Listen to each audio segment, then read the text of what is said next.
Hello, my name is Alexis, and my initial plan when I started this page was to try and make videos of me cooking for my baby and like the foods I make, trying to help other moms. But then I realized there was probably something a little bit more important that I could talk about that not enough people talk about, and that is my CPTSD. I never see anybody talk about it, and whenever I do, it's just straight from Google. They have like no idea what they're talking about really. So I just kind of wanted to share what it's like for me, and I wrote down some notes because my memory is terrible. So a lot of the symptoms that I go through, my memory is, I don't have memory loss. My memory's gone. I don't have a memory anymore. There's nothing there. And my common sense, it's going down with it. It's just gone.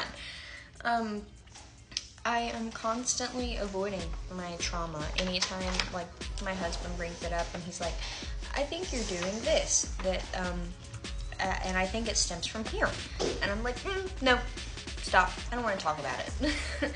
And I always feel like something bad is going to happen. If my husband's at work, he's going to cheat on me, or something bad's going to happen to him.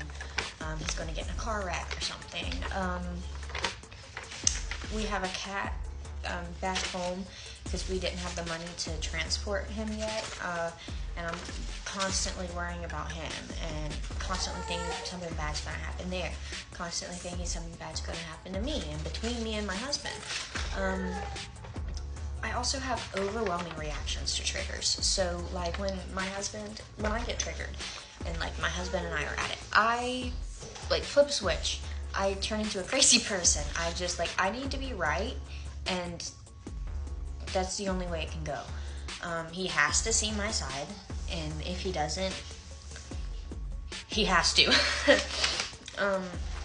Nightmares are very rare, but whenever I have nightmares, they're very bad, and I typically have some sleep paralysis connected to it, and it's typically related to my mom standing at the end of my bed. I am almost always dissociated. I really don't know how to say that word, but I am that all the time. Like my husband could be talking to me, and like I don't even realize he's talking to me, but like I'm talking back. I just don't feel like I'm in my body half the time. Whenever I'm doing stuff, I feel like it's so hard. I can't. My mood swings terrible, back and forth. I have very bad difficulty concentrating. I can't read a page. Facebook post, if it's long, I can't read it. I have really bad trust issues. My husband and I have been together for over 3 years. We've been married for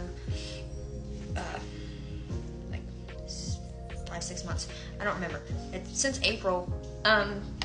But I still have issues trusting him sometimes. I also experienced a lot of guilt when I did absolutely nothing wrong. Like, my husband could go in the store, oh my gosh, he forgot his wallet. Immediately, it is my fault. Sorry about my baby. I also experience physical symptoms. Like, I have headaches on a daily basis, and my back. I have chronic back pain. I also wrote down some questions to kind of go over. So, when did I first realize something wasn't normal? I didn't realize that something wasn't normal until I was 15 and my dad passed away.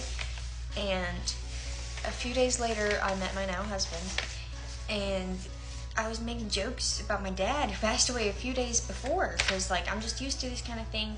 I knew it was gonna happen. And he was like,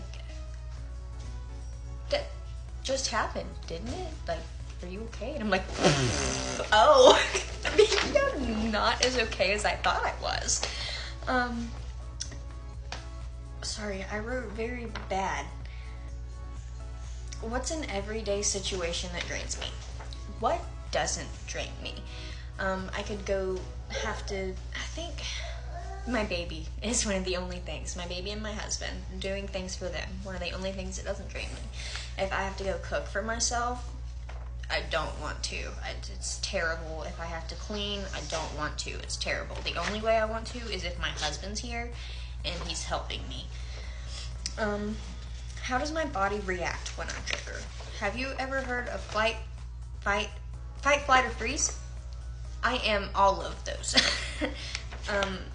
At first, I start off fighting, and then it's kind of just like a dissociative flight almost, and then I just freeze and shut down.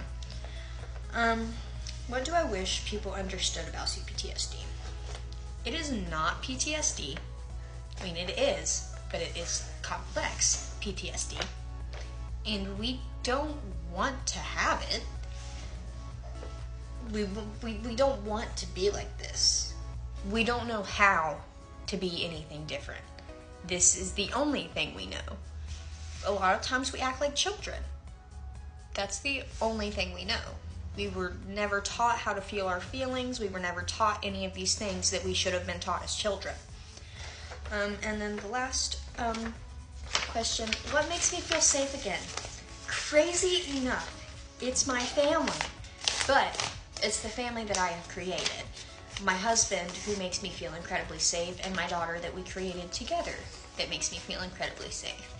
Because we are starting over, we are not traumatizing our children. So it feels very safe here, and it's so nice.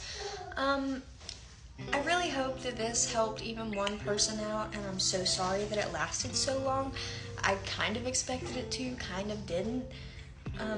If this helps one person out, I'll be happy. If they're like, yeah, that makes sense. It would mean a lot to me. And this was very awkward, but I did my best, so there we go.